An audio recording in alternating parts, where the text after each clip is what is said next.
Oh, nice. Oh my gosh!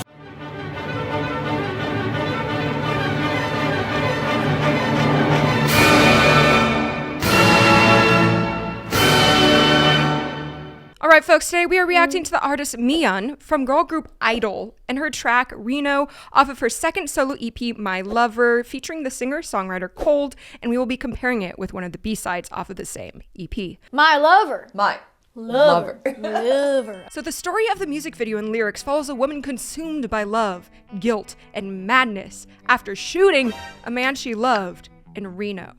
Whoa, shooting. That's kind of slay. That is kind of slay. Because this is such a story-driven song, I will refrain from spoiling anything more. The song is composed by Raiden, Guillaume Bennett, Gabriella Leberge, Jean Rigo, Neil Ormandy, and Robert Alouche.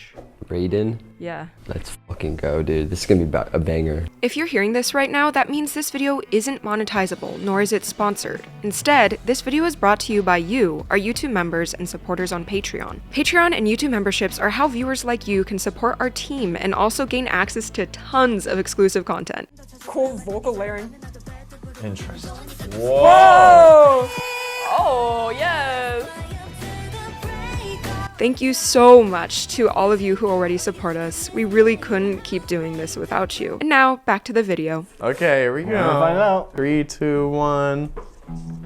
I hear the train a coming. The train is a coming. The sound Oh, I love the tone of the guitar. Whoa, wait. No, this chord progression is in a song I like a lot. Joji. Yeah, this is literally, okay, yeah. That one Joji song, Run. This is very theatrical. But it's kind of following that sort of like speaking song, you know, where it's like more about the story. Yeah, wow. In a coffin. Oh. Nice. Whoa. Oh, I love this. Oh my god. So was she just like obsessed with him? Is that why she shot him? Ah, color. Hello. Oh, Reno. Wow. Yeah, cool. Oh. Okay. Oh, whoa. Oh my god. This is like theatrical. That's interesting. The feature is the perspective of the wild woman and the lover. Yeah. Interesting.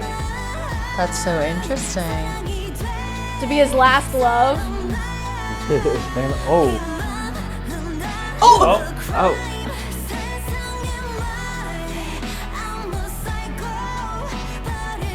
This is very Broadway Yeah. in a weird way. Yeah. No, it so is. So why does she have his hand? Slowly killing me. Oh, major. His love is killing her, so she killed him. Oh, that's a lot. That's a lot of. Oh, nice. Oh my gosh. Oh man. Maybe it's just the Chicago cell-block tango energy. I liked how the drums weren't like constant sextuplets. Like they changed it up a little bit. Yeah, they were glitchy in a cool kind of way. There's so much story, and there's definitely stuff that I'm not getting right now. Ah.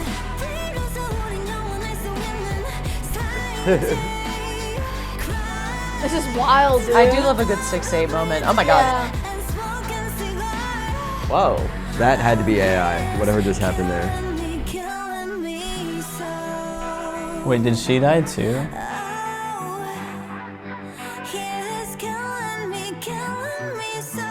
Oh, I love the guitar lick. It's just That's so what I would- fun. yeah. It's like, that's such like a tasteful. Well, also like the groove gain is choice. like just up high enough where you get a little bit of the crunch, Oh, who's watching? but like, oh. Wow. Impressive. Whoa. That was an awesome. I like that a lot. Wow. Love it. But that was crazy. Crazy plot, crazy lyrics. It's so theatrical. There's so much going on, and there's so much like conversational stuff, especially when the dude comes in and her talking to herself, and it's super cinematic. And I love the feel of this so much. Definitely Western. I mean, Literally you can't right write a out song about Reno, Nevada. Yeah. What an interesting choice for like a place to choose too. Reno is the one that's like more traditionally associated with like Western folklore, I think. So it definitely makes sense. It'd be hard to fit Albuquerque in a song though. I saw a man down in Albuquerque. It's But that's like so theatrical. such a good example Like- of how genre really can make or break a song. Within each different verse, there's something different happening, and it's almost like a conversation, especially instrumentally. And also she's like talking about what she's doing, so you know. This is completely different. Him coming in here, and then her coming right back in, leads me to think that it's super cinematic and like the conversation between the two. Also the rhythmic, like the instrumental differences, like how it's just a constant bass noise rather than keeping the rhythm in. It's just extremely creative within each section of the song, and it flows a lot better than most songs. But this one actually like kind of really contributes like an interesting perspective because you only hear it from her perspective in the song, and then all of a sudden he's like, Well, I was wondering if he was gonna come back later. And he because didn't. It's pretty short. it's very short. But And I he's mean, I dead guess he's lovely. dead, so not. He's dead. Yeah. I get the vibe that it's kind of like the sort of anger and vengeance that you feel after a breakup, where you look for every reason why they're terrible, and you just kind of unleash and go feral anger for a little bit just so that you can cope, you know? That was a much more depressing answer than I thought was gonna come out of my mouth before I started talking. I get it. It hit. I'm doing good, guys. I'm doing good. What musical elements are giving Western? Well, the flangey guitar. The flange Right. for sure. Like you hear like an angsty solo guitar and a voice, that's, you imagine a Western movie. Like you're around a campfire. It's You're on a dusk. campfire, they're telling you, she's telling her Yes. like, Your horse is probably chewing on some hay in the background. and the guitar lick was so, Well, like, and what I think is interesting about like having guitar in there is I feel like with plucked instruments like that, I feel like they can have this kind of pitch variation that like isn't like manufactured. None of that was like intentionally like pitched like up or down or anything like that. But I think just because it's guitar, like it has that little like maybe it's not completely in time, it's Yeah. not completely in tune. Yeah. But it's like about there. And then they Yeah. have the vibrato function going, Yeah. so it's like Also repeating chord progression, even though it's a very interesting chord progression, there's a nice chromatic going upwards. I feel like a lot of the pop that we've listened to, the drums are very forward and they're very crisp sounding. This one, it sounded like there was like a filter over all of the drums because they were sounding very much in the background for the whole time, which kind of sounds similar to how things would be traditionally recorded in like earlier times, because you would just have like one mic really far away from the drums and that would pick up everything and it would sound kind of like mushy in the background. Also the time signature too, like really dredgy, slow, like 6/8 is like such like a 6/8 or 12/8, one of the two. Using those like compound time signatures is like something that you'd see a lot in like slow ballady Western songs. Yeah, absolutely. It's a very poppy vocal. That was something that was actually kind of interesting, which I think is why our ears are leaning more away from the Western blues and more towards like a poppy sound, is primarily the vocals. Because they come out as a very just poppy sound, regular, very poppy sound on top of this like Western kind of sound. What's the difference between Western and pop sound vocally? I think it's just like the essence. Like pop sounds typically have a little bit more vocal fry. Like a little whiny. Yeah, a little whiny. Not whiny in a bad way, just a little Yeah, whiny. just as a characteristic of the sound. But like Western will like have a little bit more like depth in the chest. Yeah. It would probably be something more like Yes, right. Like a little bit of like a darker. yeah, darker, less bright, less whiny. It's not bad. It's a cool choice. Overall, the sound that they end up getting by mixing so many elements of both, I think is really cool. It reminds me in a way of like Hotel California. It's a great song. I love that song. It's one of my favorites. Like the song itself, like just musically, is kind of like rising. You know, a lot of building elements. No, this has like maybe a persistent vibe. Mm-hmm. And that definitely comes from the there groove. we go. Also like the slow grooves that Ben mentioned with boom. It's like, yeah, exactly. Because that's also used in a lot of like older romance songs, you know? It's like just very slow. You don't want too much of percussion hit. You just kind of want the bare minimum that can be there. And of course you want some drum fills every now and then, which happen in this.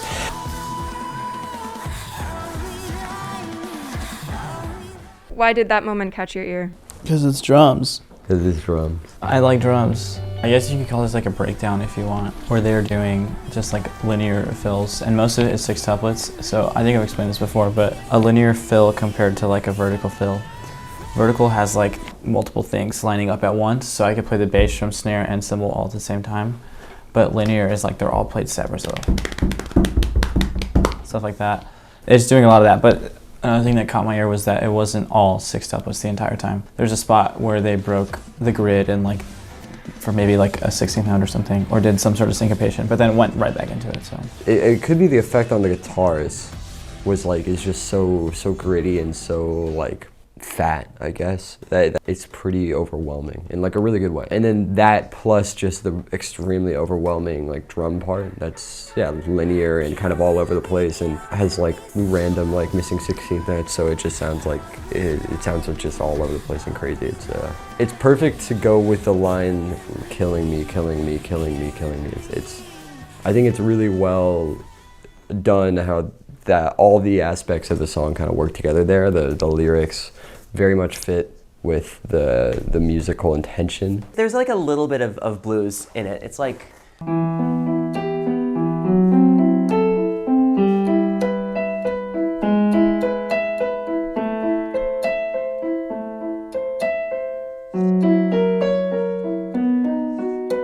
And it kind of just repeats those chords like over and over and over again. So there is a little bit of blues there. So the blues scale that we kind of think of when we think of like a bluesy sound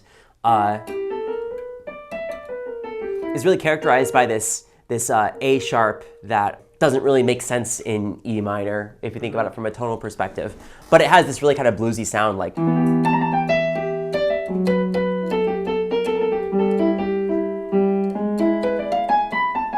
But this chord being in there, it's like an E dominant 7, which is not in the key of E minor. That's going to take us to A minor. It's kind of hard to play something bluesy over that.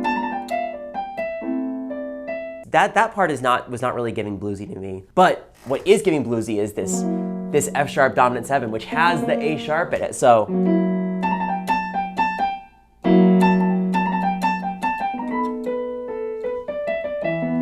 So there's definitely some aspects of it, but like I just felt like the harmonies themselves, that's not something that I would expect to see usually in a real like traditional country song or country blues. The last time I heard a song that uses this exact same feel is like Joji, and there's one song from it that I feel like is more popular than the others, and it's called Run. Which, wait, now that I'm thinking about it, I feel like that's the male side to this, like Run from the relationship, and that's like what he's talking about in that song. But it's pretty cool that like it's a flip side, but it's also the same feel. There's a moment where the bass line goes boo doo doo doo doo.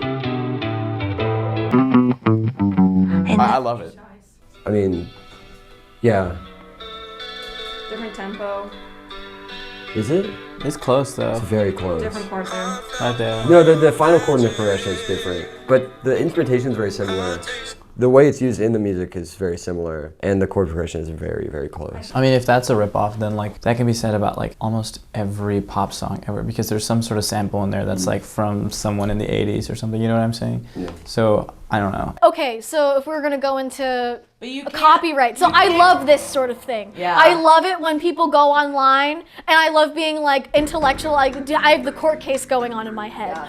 Chord progressions are not under copyright. So that's why jazz artists would be able to play, if they liked a tune, like if they like a classic like Cole Porter tune, they would be able to write a new song over the chords of the Cole Porter tune. But you can sue based off of intellectual stuff. So for instance, like the lyrical stuff, the melodies can be copyrighted. So it's whoever created that intellectual property first can go after the person who did it after, because you're not crediting them for the influence that they had on the song. And sometimes people go way too crazy about it, where it's like, sometimes it's purely vibes. You can't sue on purely vibes, but people try to sue on purely vibes. I could see this being made of its own volition, yeah, for sure. But I could also see it being very heavily inspired. And either way, it doesn't really bother me. Like I thought it was different enough that I had fun listening to it. All right, well, we're comparing Reno with MIYEON's B-side song Show. The lyrics of Show convey someone trapped in another person's endless monologue drama, feeling ignored and suffocated as lies and self-centered narratives pile up. At the core of this message lies a call to wake up and escape the show that locks them inside someone else's story. Wow. Interesting. This being a B-side video, we'll only have audio. Is this going to be completely different? We'll see. 3, 2, 1, go! Yes, Completely it's different going to be completely different.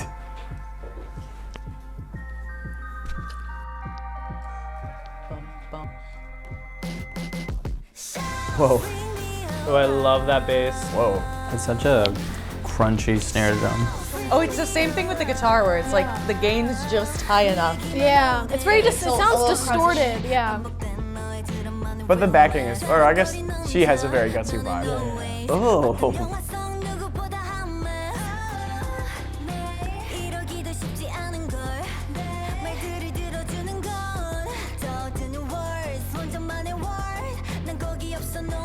The progression's so churning. Counter melody there is kind of nice. The bass pattern here is a bossa nova clave. Oh, like a tinnitus sound? Yeah, nice. Yeah, that kind of happens, like the weird ringing. It's like the string on a vibraphone thing. Oh, yeah.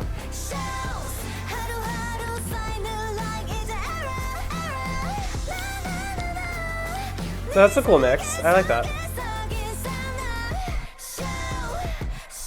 I love this artist. Nice space, or nice use of space. It's so giving musical theater. There's like a high-pitched ringing that sounds like you have tinnitus. Yeah.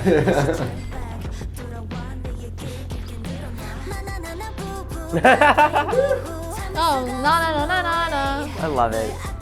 Wait, that fits so well. Because we're in a very basic key signature. We're in C. It's like the child's key signature. You know when there's some lyrics in a song that just don't work for you? Nana Nana Boo Boo is one of those lyrics for me. It just felt kind of too like Just kiddish. cute out of and nowhere. like kiddish, yeah. It's a very typical form, I think, especially within this sort of like rockish I wonder if something genre. else is gonna happen. The tinnitus is getting louder as the chorus goes on. What? Okay, vibe switch. Oh, yeah. Dude, where are we going? Roads, heavenly roads sounds wash over me. I like the background vocals here.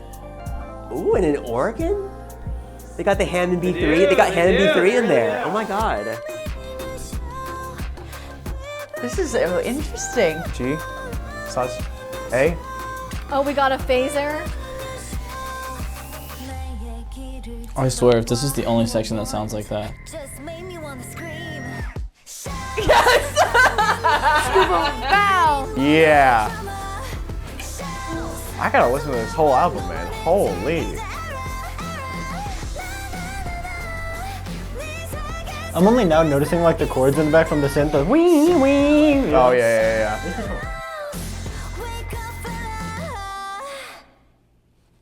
Cool. Yes. It had sort of like a grungy sort of vibe to it. I don't know. Just a genre, I guess. Are you gonna say words?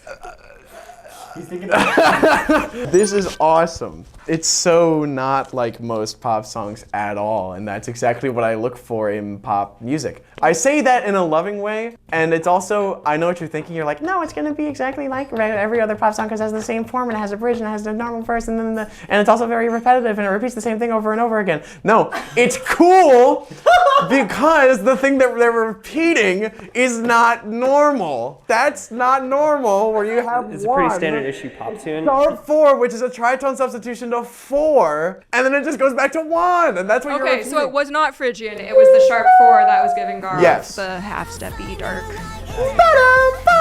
Nice. They do a lot with range in that as well because I feel like, well, the background vocals I feel like are really interesting throughout, and that kind of requires her to be singing in a different register at other times. Yeah. So that they can layer it and it doesn't just sound like wall of sound. Again, the tone of the voice is quite like in line with that idea. It's like very Ariana Grande, very like maybe like early Miley Cyrus, like her like breakout era. There's a pretty cool mix in the voice that I thought was quite neat. Let's see.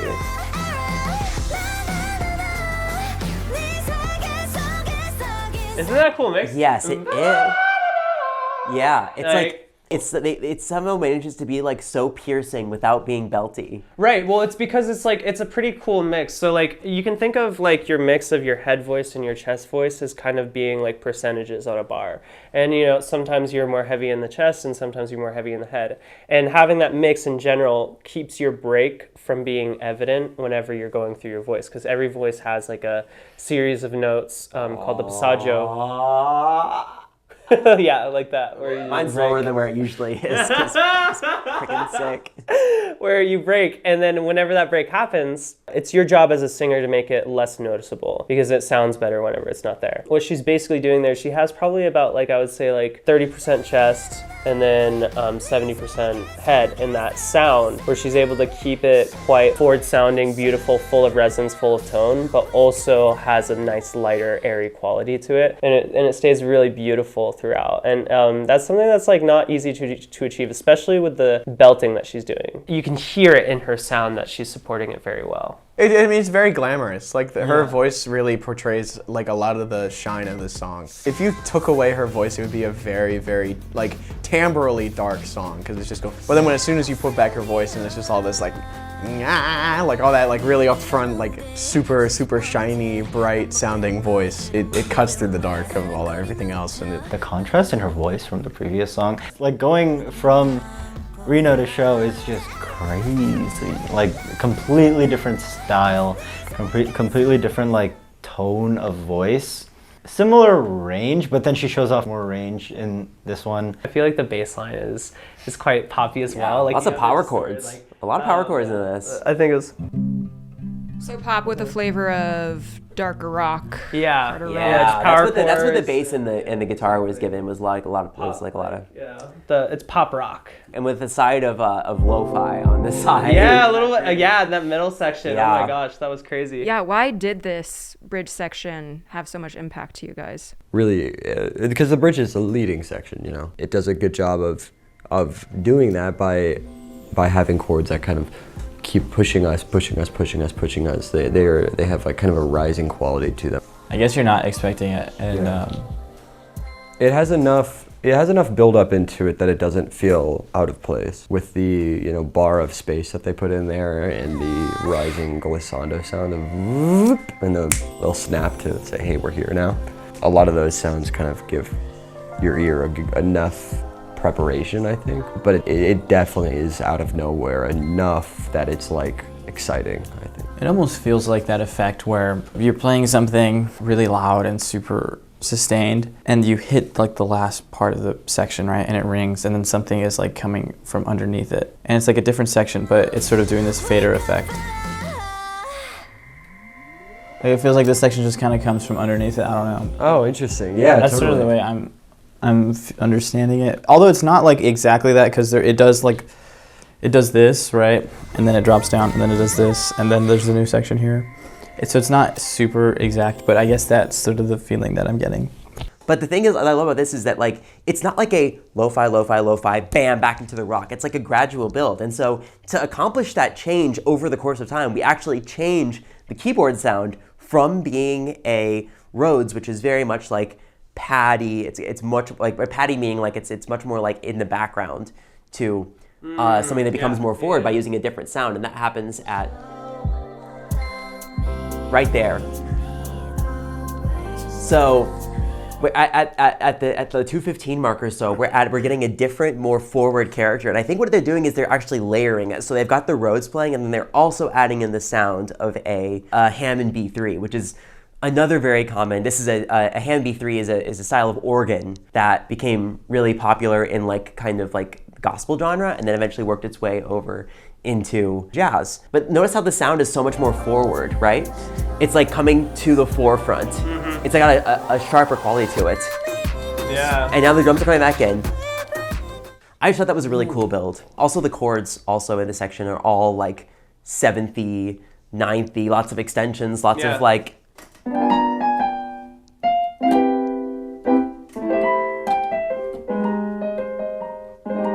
Much more open sounding than the previous Yes, progression. totally.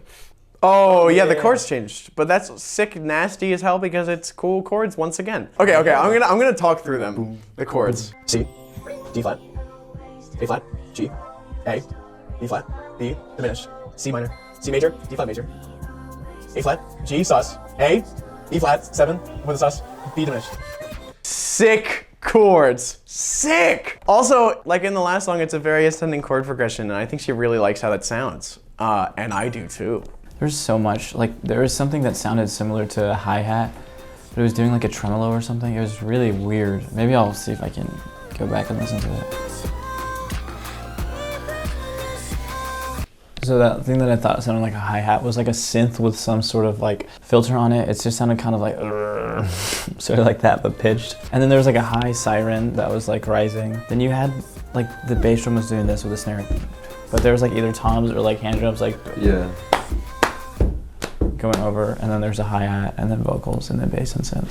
I feel like in like kind of the bridge section in this one, Yeah. it feels very like alone like for a second, and then like all these kind of compounding things come on, and then it's like she breaks out, which like I feel like if that's the intention of the song, to be breaking away from like being in somebody else's like perception of you, but it's so musical theater. But yeah, there is like a plot to it. So Yeah. it sounds like it's like the dance break in the musical when they're like doing like Yeah, a yeah, dream yeah, ballet, doing a dream ballet, being like, I'm gonna get out of this, and then like finally, boom, show! And then it's like, and then she's like, I'm get out of this thing! Yeah.